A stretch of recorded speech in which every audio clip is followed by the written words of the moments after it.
Haya, kama Dr.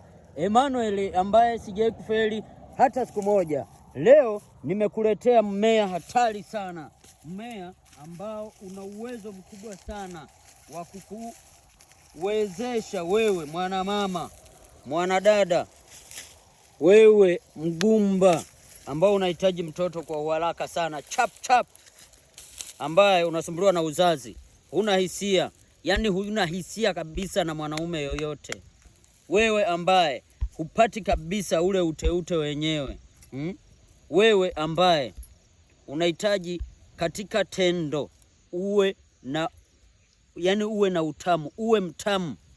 Nielewe jamani, dokta ni mmoja na sijai kufeli hata siku moja. Unaiona hii hapa? Unaiona?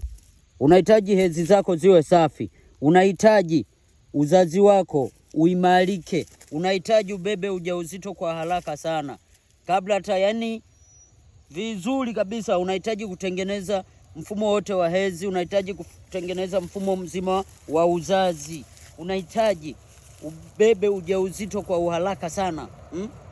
Siku zako zimekata kabisa, unahitaji zirudi na zijipangilie vizuri. Umetumia kijiti, umetumia uzazi wa mpango vidonge, umetumia uzazi wa mpango wa aina yoyote, hii hapa dawa. Naongea sana yani ili kuwaelimisha muelewe, maana wengine hamuelewi. Hii hapa dawa, hii hapa. Elewa, kama unahitaji mtoto, unahitaji mtoto afanane na baba au na mama, asifanane na mjomba, dawa hii hapa jamani.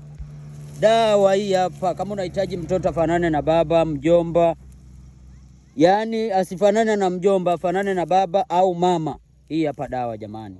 Uhakika kabisa, angalia vizuri, hebu waoneshe, zoom vizuri, waoneshe. Acheni ubishi, tumia dawa upone. Unaiona ina asili ya miba. Unapooneshwa hivi sio kwamba sijui dawa ni hii. Acha maneno mengi, acha marongorongo mengi, acha sababu nyingi. Hii hapa dawa. Utakachokifanya wewe, vuna namna hii. Ni ngumu namna hii.